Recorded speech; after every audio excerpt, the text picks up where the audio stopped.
અંકલેશ્વરમાં નોબલ માર્કેટમાં ફરી આગનો બનાવ. અગાઉ પણ સ્ક્રેપના 8 ગોડાઉનમાં આગ લાગી હતી. એ જ સ્થળે ફરી આગ ફાટી નીકળી. 2 ફાયર ફાઇટર ઘટના સ્થળે પહોંચ્યા. રાસાયણિક કચરામાં આગ ફાટી નીકળી હતી. પ્રશ્ન એ છે કે વારેવાર એ જગ્યાએ કચરો ઠલવાય છે અને કચરો સળગાવાય છે, જેનાથી વાતાવરણને ખૂબ નુકસાન થવા પામ્યું છે. આજુબાજુના ગામમાં પ્રદૂષણ ફેલાવાથી સ્વાસ્થ્ય પર અસર થવા પામી છે. કચરામાં ફરીથી આગ લાગી કે લગાવવામાં આવી તે તપાસનો વિષય. નોબલ સ્ક્રેપ માર્કેટમાં છેલ્લા 3 દિવસથી જે રીતે આગ લાગી છે, પ્લાસ્ટિક વેસ્ટના કચરામાં આગ લાગી છે, કન્ટામિનેટેડ આખો પ્લાસ્ટિકની બેગ, ડ્રમ્સ બધું જે સળગી રહ્યું છે, એના લીધે જે પોલ્યુશન જે થયું છે તેને ગંભીરતાથી જો આ વહીવટી તંત્ર ન લે તો આ વહીવટી તંત્ર માટે હવે શું કરવું એ ખબર પડશે.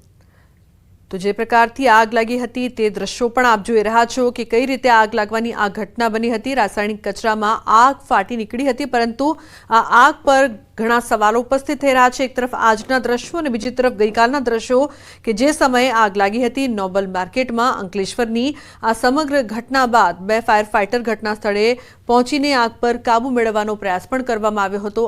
8 ગોડાઉનમાં લાગી હતી આગ, ત્યાં ફરી આગ. ગીર સોમનાથની શિંગવડા નદી ભર ઉનાળે 2 કાંઠે.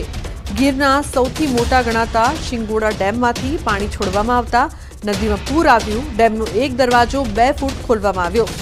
તો શિંગોડા ડેમના 6 દરવાજા 42 વર્ષ જૂના હોવાથી આ રેડિયલ ગેટ બદલવાના હોવાથી પાણી છોડાયું. શિંગવડા નદીમાં પાણીનો પ્રવાહ પ્રતિ સેકન્ડ 1913 ક્યુસેક વહી રહ્યો છે. છેક ગીર જંગલમાંથી ગીર જામવાડા થઈ અને દરિયા કિનારા મૂળ દ્વારકા સુધીના તમામ કૂવાઓ રિચાર્જ થશે. ઉનાળુ પાકની પિયત માટેનું પાણી ખેડૂતોને પણ નિઃશુલ્ક મળશે. કોડીનાર શહેરમાંથી પસાર થતી શિંગવડા નદીનો નજારો સામે આવ્યો.